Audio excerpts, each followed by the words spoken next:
Good morning. Welcome to Chemistry 222. Glad to have you here. I want to make sure everybody's in the right place. I know some of you I've seen before, and some of you I don't know at all. To all of you, welcome. And I hope you have a great first week here at Mount Hood. This is Chemistry 222. My name is Dr. Michael Russell. You can call me Dr. Russell, Michael. Hey, you is fine. Don't go after that life serial kid. That freaks me out. But otherwise, it's fine. The most important thing, today is our first day of lab as well. So at 1:10 p.m. in 2501, which is upstairs, if you go up these stairs right here and take a left, go down that way, it's right there on the edge of the 2500 spine. At that time, we'll talk more about what the class is like. We will do a lab. If you have your calculator, please bring it today. There's a couple of math things I want to go over before we start the term. I'm hoping that it's review and pretty lame, honestly, to you, but I want to make sure we're all on the same level playing field before we start into the term. The website for this class, mhchem.org/222. You don't have to go through Blackboard or the MyMHCC portal. You can just put this right in your browser and you can see all the things that you'll need. One of the things that I'll be referring to a lot is called the companion. It's basically a big mixture of all the different problem sets, the handouts, the labs, study guides, and stuff like that you'll need. I do encourage you to get it as soon as possible. You can order it from the bookstore. It's about $30, I think. If you don't want to do that through the bookstore, I completely understand. You can download it on the website or view it, like I was talking to Lucas earlier. At the very least, you should print the problem sets and the labs for our class, because you'll need printed copies of both of those. Now, a normal week, if there is such a thing, in this class would be lectures in this room, Monday, Wednesday, Friday, 9 o'clock, and stuff like that. Now, right here in front of me, I've got my iPhone going. I do make recordings of these lectures. They're hardly Hollywood quality or anything like that, but if you're gone and you want to see what I talked about, awesome. I've got a YouTube channel that you can check them out. There's a podcast and stuff like that. No problem. You can also maybe just remember, like, hey, what did he say on that one concept? And you can go back and fact check me or whatever. So also, if you, of course, get in front of the camera, you may be recorded and stuff like that. It's not hardly, and not that many people look at it, but I do want to let you know that. And then what's really important for this class is today, Monday, in each Monday, we'll have a lab. It starts in 2501, and it goes until roughly 3 o'clock, and then we'll move to the lab room, which is 2507, and we'll do an actual lab, all right? We will have a lab today. It's called the chromatography lab. It's kind of a fun lab where we see what separation science is all about. Mother Nature likes to mix things together. This is the theme we'll start developing in Chem 222. And chromatography is one way that you can separate out components together, and we'll see how that goes. If you have the companion, you have this lab already. It's in there, and you're good to go. If you don't have it, and you wanted to print it off at our website, fantastic. Also, though, I will have copies and stuff today, so that if you don't have one, no big deal, should be good. Bringing your calculator today would be really cool, like I said, because we will go over some kind of basic math things, nothing quizzed or anything like that, more just self-knowledge and stuff to get you ready for the things we'll see. We'll talk about all this stuff more this afternoon. Certain labs, you'll need a pair of safety goggles. Today it's optional, but it is kind of cool if you have one. A dollar store version is okay. Any questions, this kind of stuff?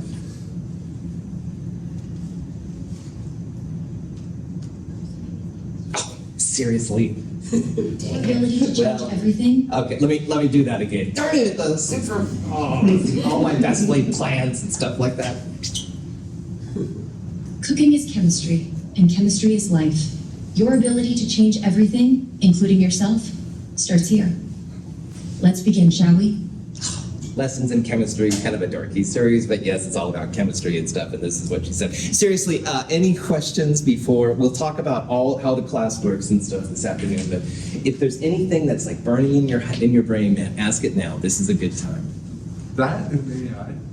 Yeah, this is from a TV show called Lessons in Chemistry. And anyway, this is the way she was a chemist that had a cooking show, and she said that, and I was like, oh, perfect first day. But I forgot to turn the volume up. A sense of humor is definitely appreciated in my world, as you can probably tell. I should mention you can email me anytime. Best way to get a hold of me. I'll babble about that this afternoon too. Questions? Welcome to Chem 222. Chem 221 was a great introduction. We talked about naming things. We did a lot with ionic bonding. All right, we talked about thermochemistry. We did 1s2, 2s2, 2p6 electron configurations, which are all really cool. Now what we're going to do in Chem 222 is look a lot more at how molecules are put together, especially the covalent bonds. So covalent bonds in Chem 221 were where we use the Greek prefixes. So carbon dioxide, dinitrogen monoxide, when you have nonmetals and nonmetals going together. What's a nonmetal? Oh, whoever said that back there by Ollie. No, seriously, nonmetals, everything up and to the right from the metalloid line. So these ones up here in this upper right corner, those are going to be ones we're going to talk about a lot. Some of these molecules are famous and familiar to you, like water, for example. Caffeine. Probably could tell I like that, couldn't you? Anyway, cocaine. Just say no, kids. But anyway, all of these kind of things fall in the realm of these types of chemical bonds. Now, covalent bonds are a lot more flexible than ionic bonds. Ionic bonds are super strong. You hold them together, they're very difficult sometimes to break apart. These kind of bonds are more flexible, and at first that might seem like a disadvantage, but life is basically a process where you have to have these flexible bonds that make things and then break apart, stuff like that. So all of these molecules you can probably see here then have carbon, hydrogen, oxygen. The system that's used a lot, but not all the time, red is often oxygen, black is often carbon. The hydrogens are the white atoms, nitrogen is often blue, but you can tell it's not universal, so here's a boron that's red and stuff. It's just kind of an idea. Notice the weird forms of these molecules too. So for example, water is kind of a V, and this is kind of like a pyramid, but this one over here is flat.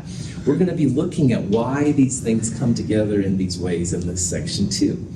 So it's a pretty fascinating section. And from looking at simple molecules like boron trifluoride, ammonia, and water, we'll be able to make sense then of the more complicated molecules, i.e. caffeine and cocaine.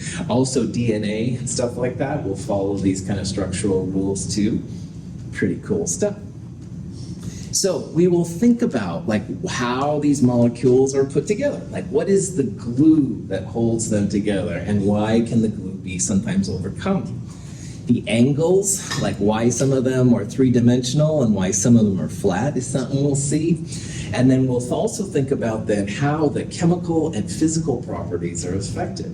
We'll see that some of these molecules are a lot better at holding on to each other, looking at you, water, and other ones and stuff are a little bit less intense as we go through too. So, if you have questions at any time, please let me know. Yeah? Will we cover carbon nanotube or graphene at all in this talk? Those are allotropes of an element, which are like different forms of the element. A little bit, but mostly this first section especially, will be more on taking different kinds of atoms and putting them together.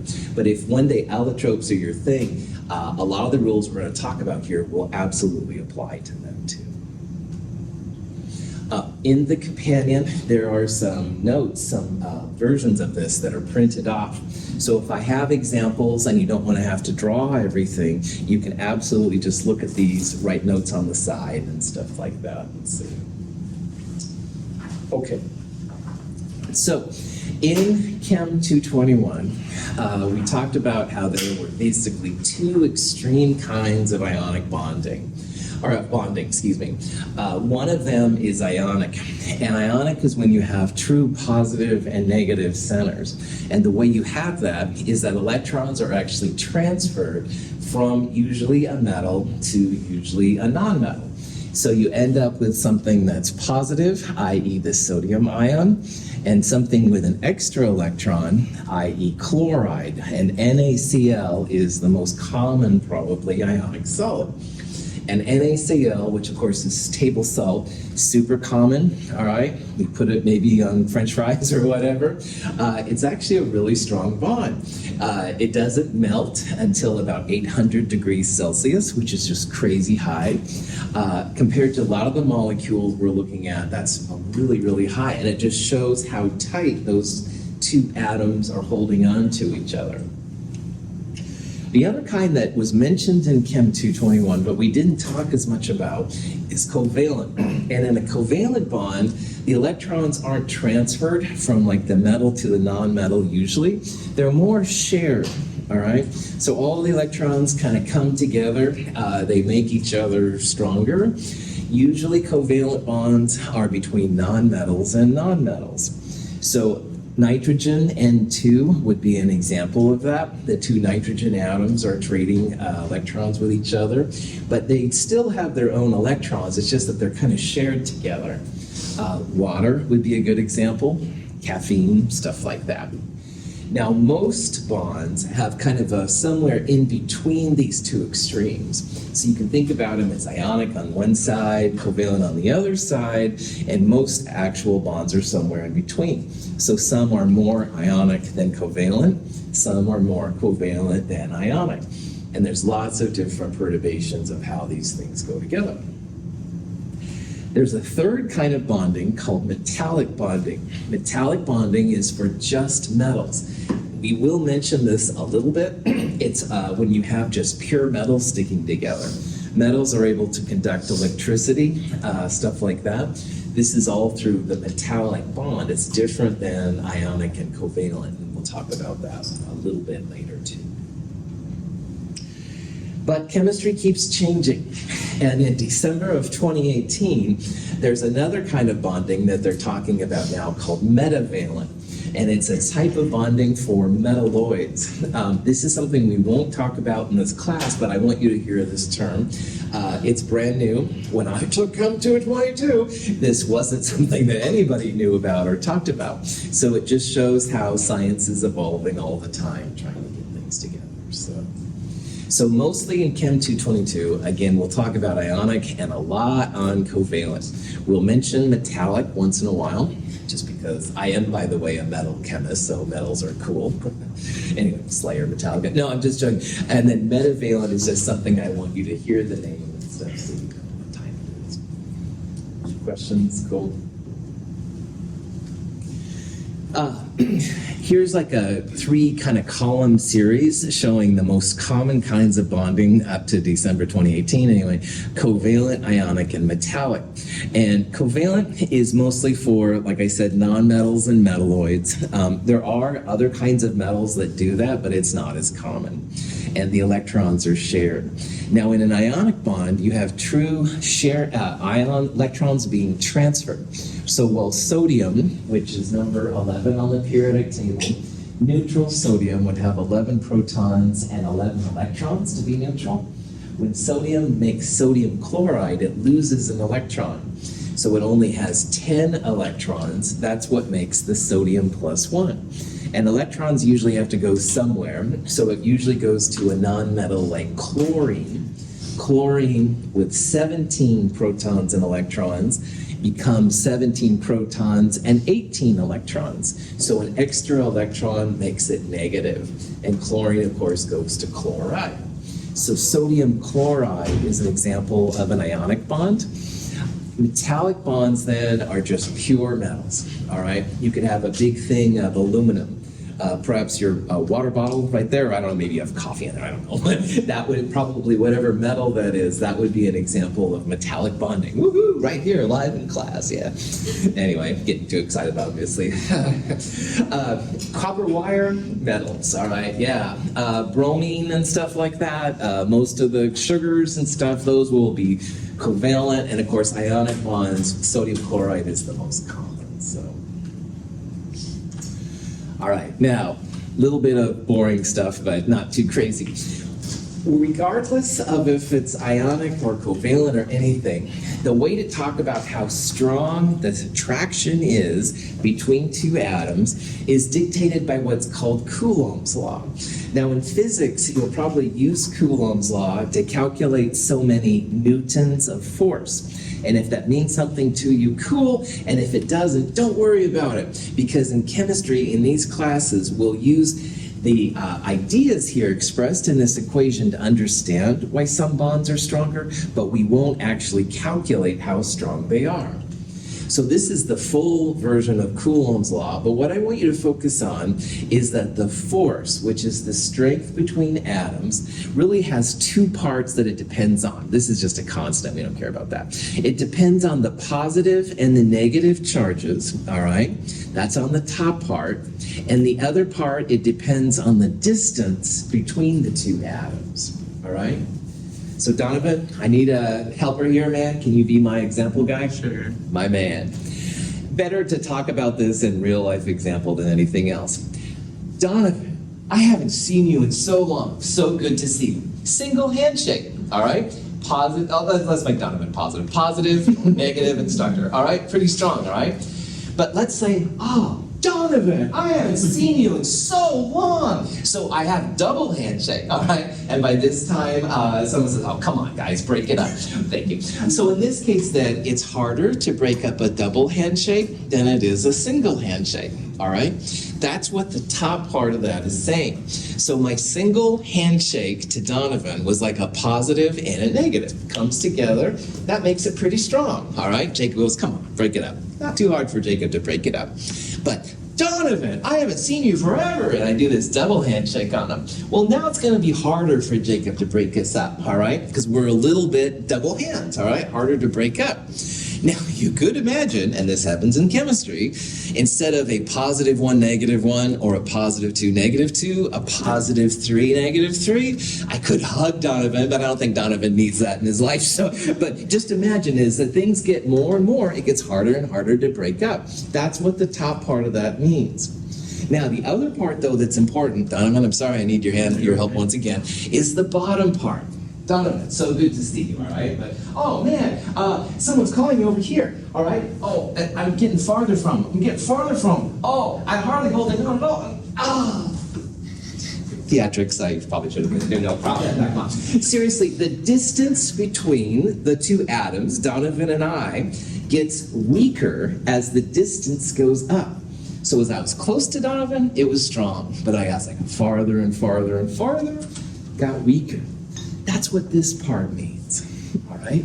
So when chemists talk about the bonds, it's first of all mostly about the number of positives and negatives. And the more positives and negatives, single versus double versus triple even, the stronger the bond.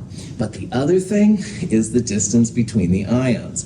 Because it's in the denominator, as this distance goes up, the force goes down. That's why as I got farther and farther and farther from Donovan, the force got weaker and weaker. Thank you, Donovan. Yeah. Questions on my stupidity? I mean, this concept that I'm trying to explain to real life examples. Here's some pictures, lithium and fluoride, all right?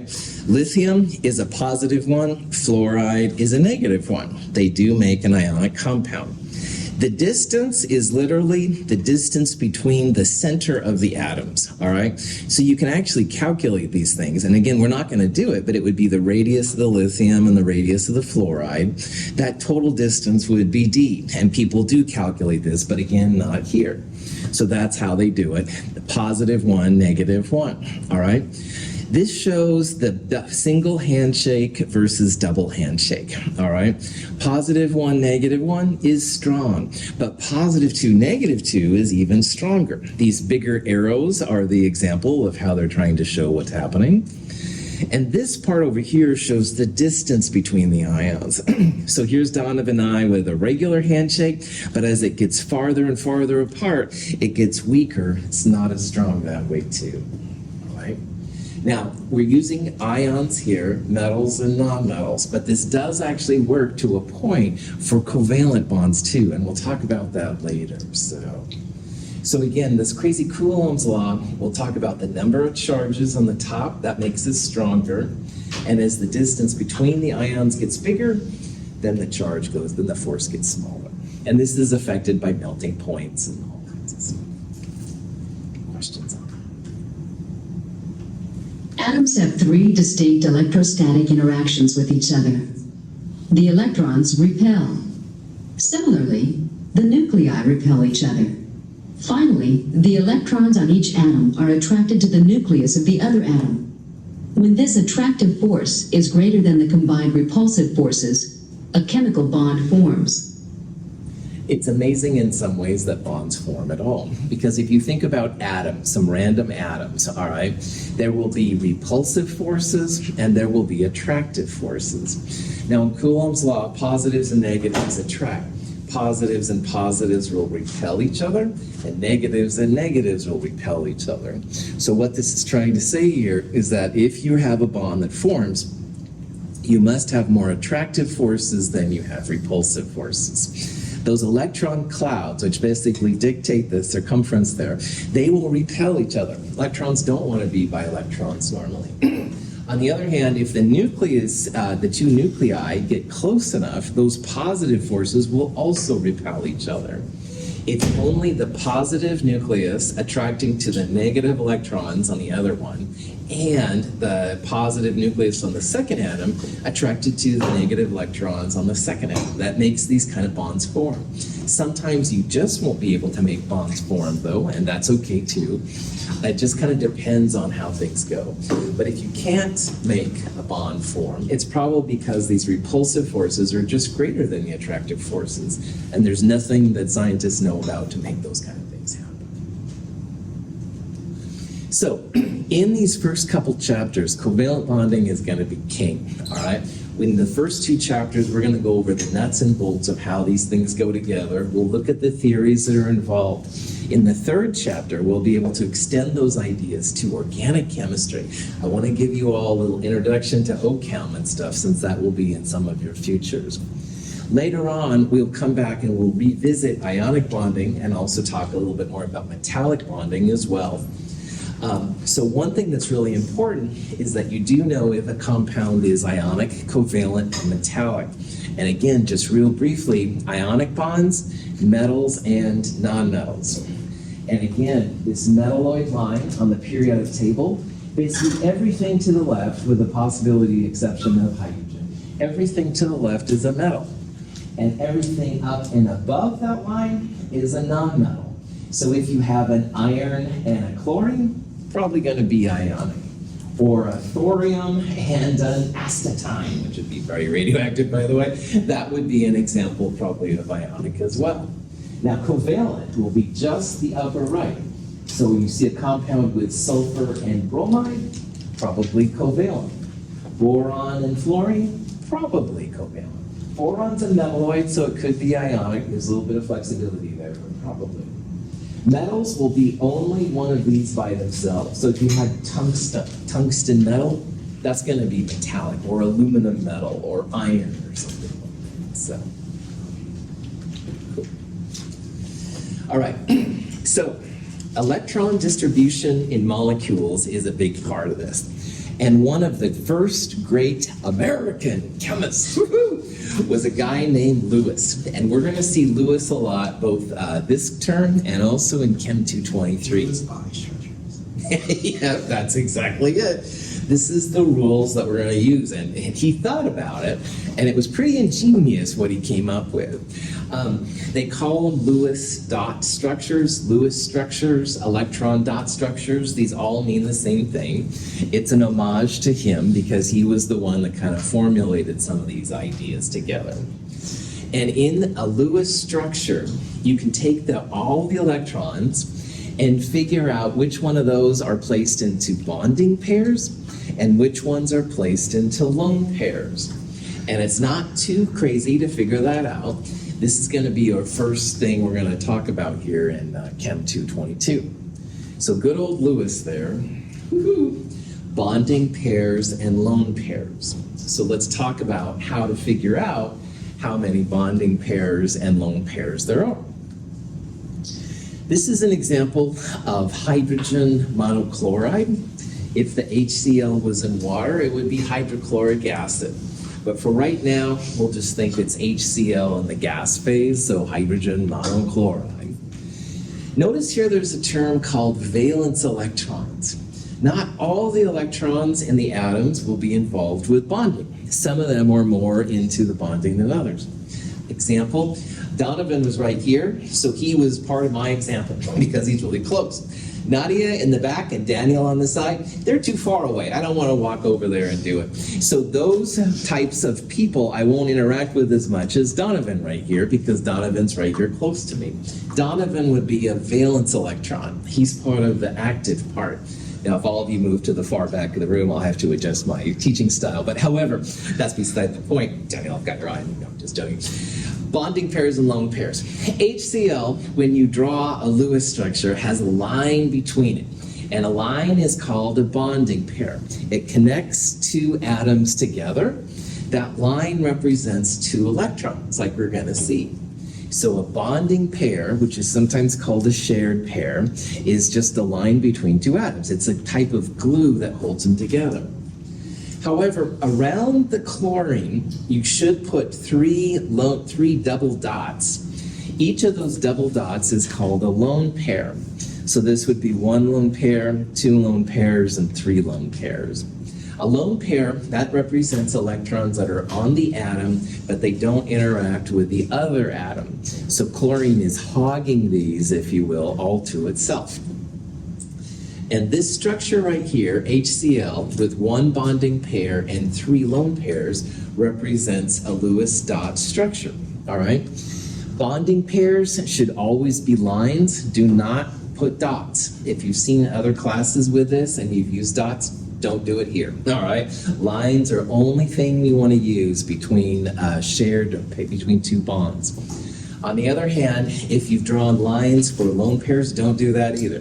You need to use individual dots around them to represent lone pair electrons. And one thing that's kind of cool is that most of the structures we're going to see will have a total of 4 pairs around most atoms. So the chlorine has 1, 2, 3 lone pairs and a lone pair for 4 pairs total. There's a reason for that, and we'll be talking about that here pretty soon. So, how do we get this HCl structure? We'll talk about that in a second. Any questions? All right. When you have a bonding pair, that line that we drew, we need to talk about where that comes from. And if you remember from Chem 221, and OMG, if you took it last term, that was so last year, right? Blah, blah, blah, all the bad jokes, all right.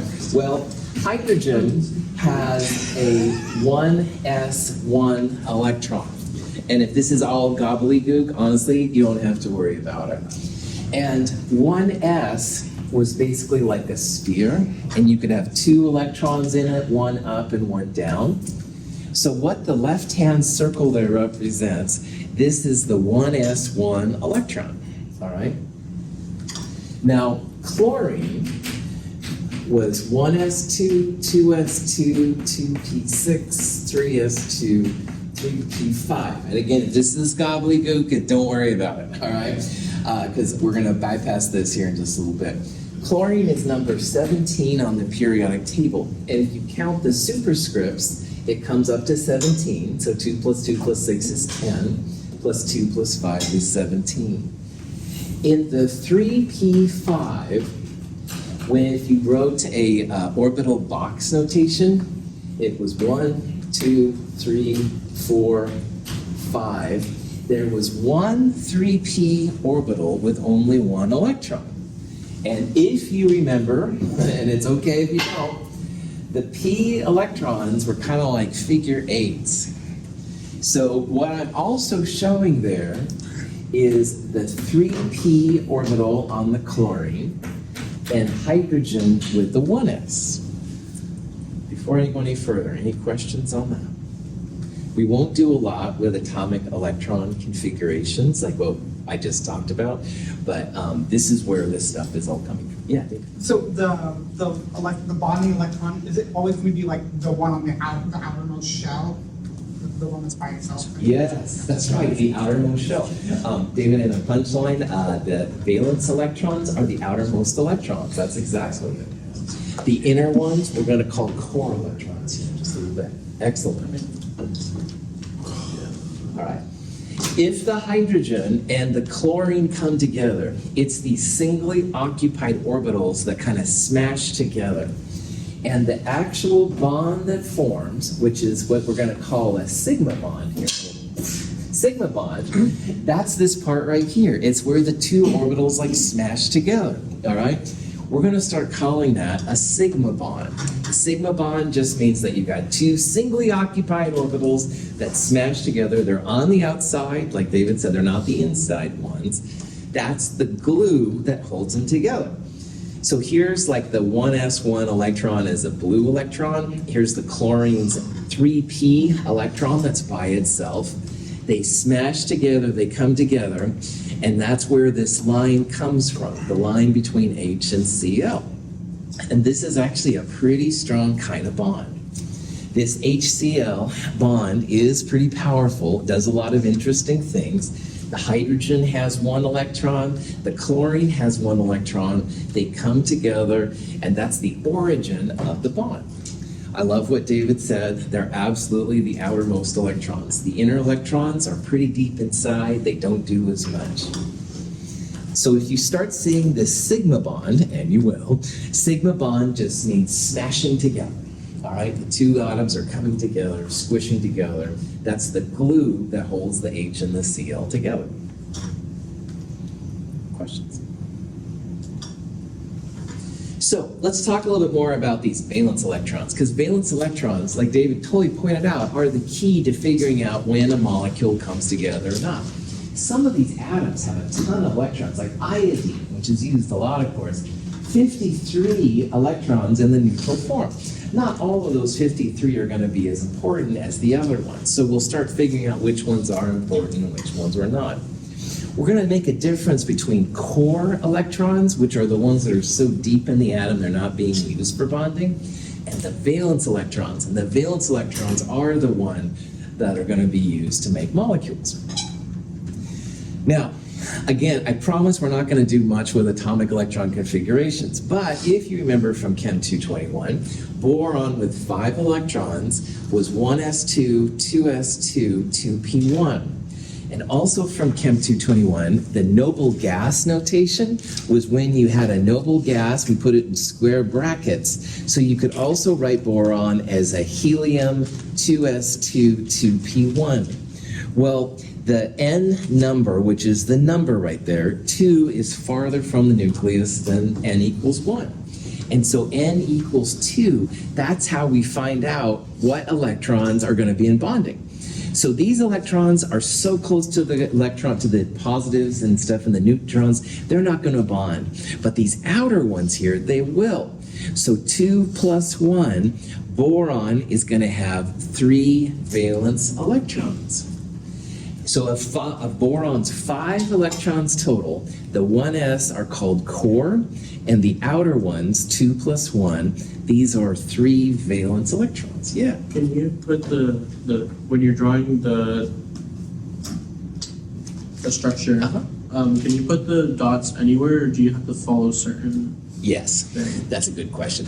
Donovan just asked, like in this structure, there's like left, right, and top. You could have bottom, left, top, or any combination. And it's 2 dots per, right?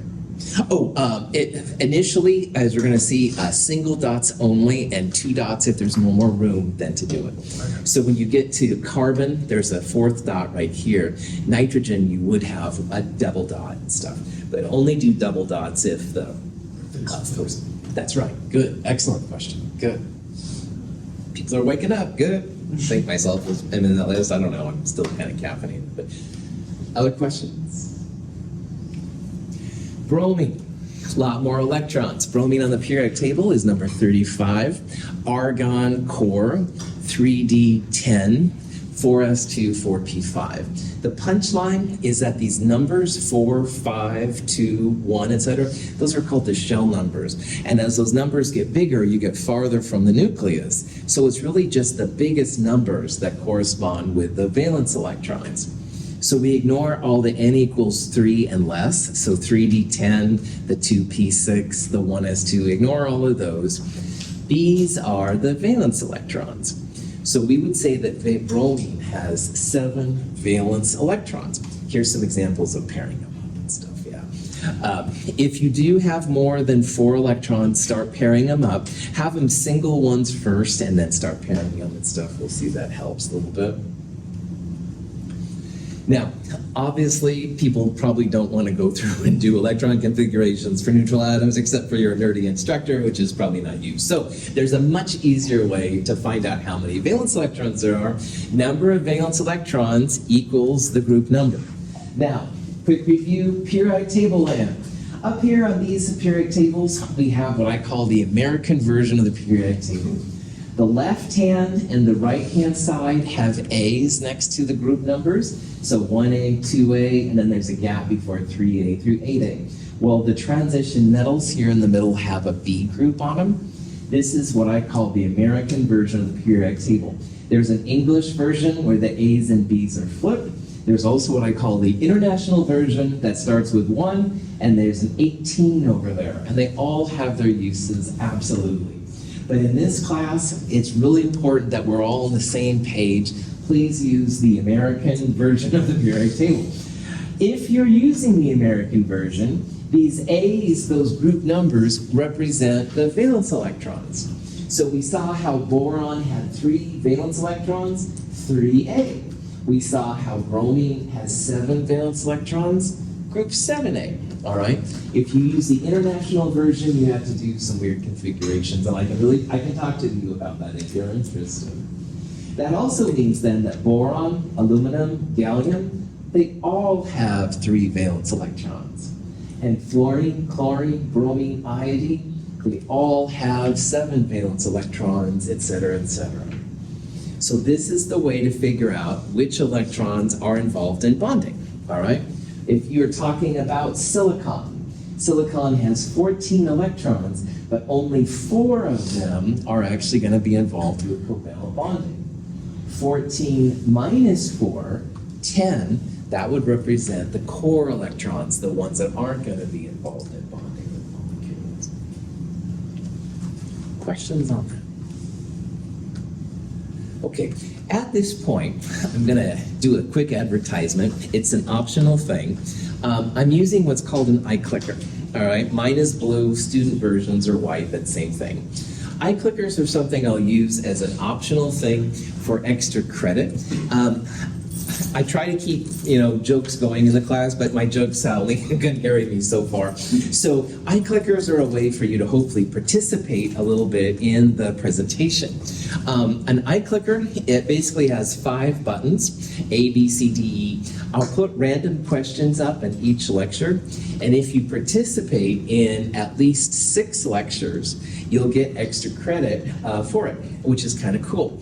Now, you do need to buy a physical iClicker. There is an online version. You can't use that in this class. It doesn't work out very well for this room. Physical iClickers, some of you used last term, which is totally cool. If you have them, you can absolutely reuse them. You can buy them used or new. It's pretty chill. But if you'd like to participate, it's awesome. Now, if you don't have an iClicker, you don't want to spend the money, no problem. I'll put up some questions. You can practice, just write down what your answer is and see how you do. But I'm hoping this keeps you a little bit engaged, like a game show or something like that. Yeah, Rob. If we used one last time, do we need to recalibrate it with you? Let's see. So grades will be posted at the end of the second week, and there'll be a thing there, Rory, that says iClicker registered, and if it says yes, you're good to go. Rory, in your case, I think I have a note, and I'll try to remember to put it in my database, but if you see no, just let me know, okay? I have a lot of control over how this system works, and iClicker is kind of a funny company, but again, at the end of the second week, you'll be able to check your grades, and if it says iClicker registered yes, you're good, and if it doesn't, just let me know. Good. Okay, so here's an example of an iClicker question. They're kind of silly and stuff like that, but hopefully they're kind of useful. This question says, how many valence electrons are in phosphorus? And you have 5 different possibilities. So you can pick on your iClicker which one is actually there. But again, you don't have to have an iClicker. You can just think to yourself or write down on a piece of paper like what you think the answer is and do it.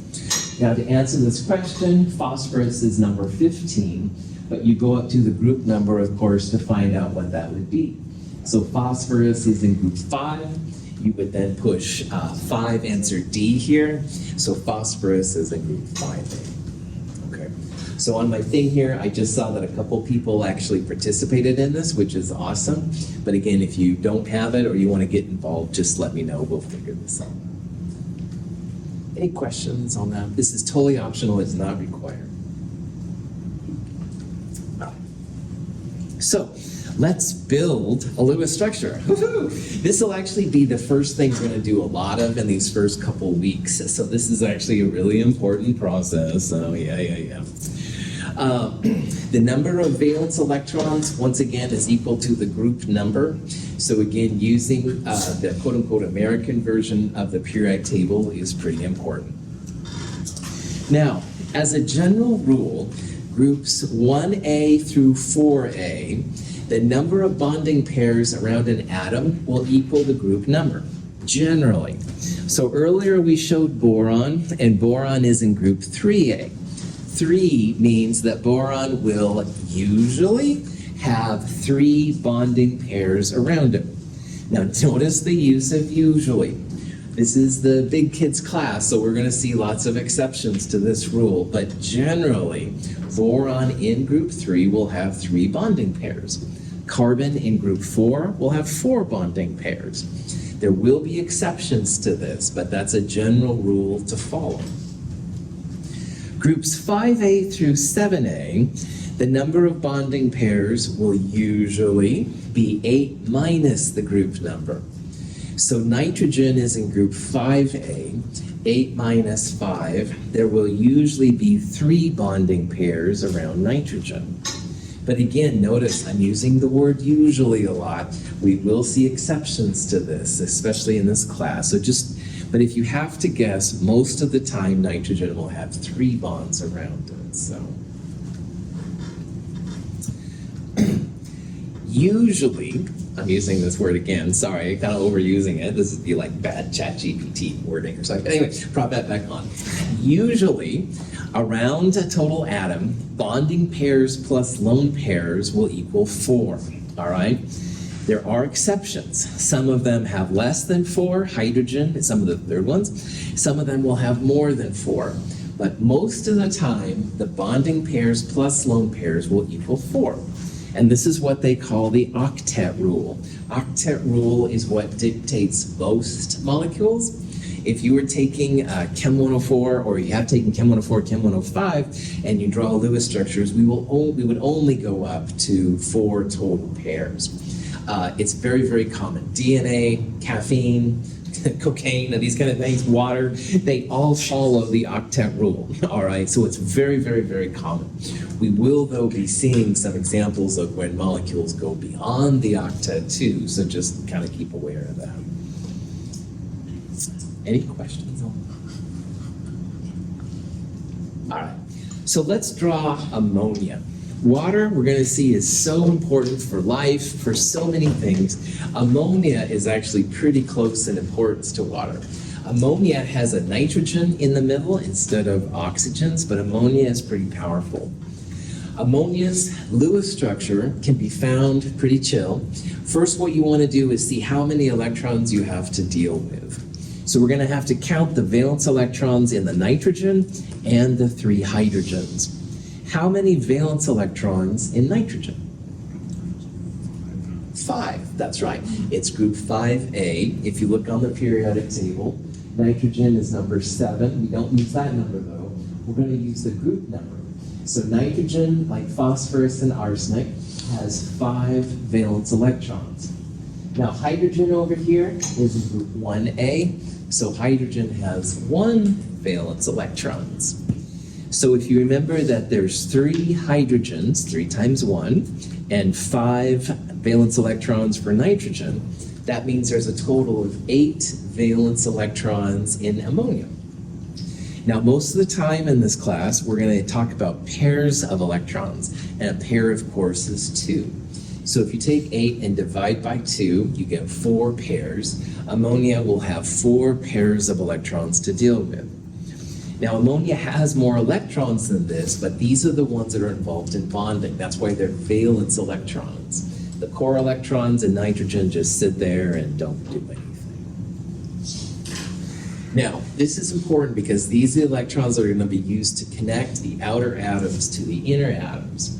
But you need to figure out what the middle atom is going to be. A nice thing about this example is that when you're trying to find the central atom, it's never going to be hydrogen. Hydrogen, we're going to see, really can only handle 1 bond, so it's not a good central atom. So in this molecule, it kind of has to be nitrogen. Nitrogen is going to be the middle of our molecule. Usually, the first atom listed is the central atom. But again, I'm using that word usually. I'm sorry, I'm way overusing it, but more often than not, the first atom listed in the structure will be the central atom. We'll talk about a better rule coming up here this chapter later on. But anyway, for all of these reasons, the nitrogen's going to be the central atom. It cannot be hydrogen. And again, nitrogen is listed first, et cetera, et cetera. Questions so far?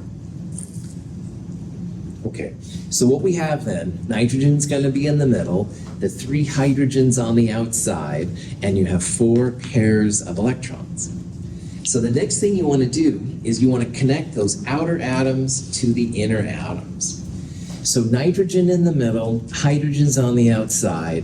We're going to put 3 lines right there, and those represent bonding pairs, all right?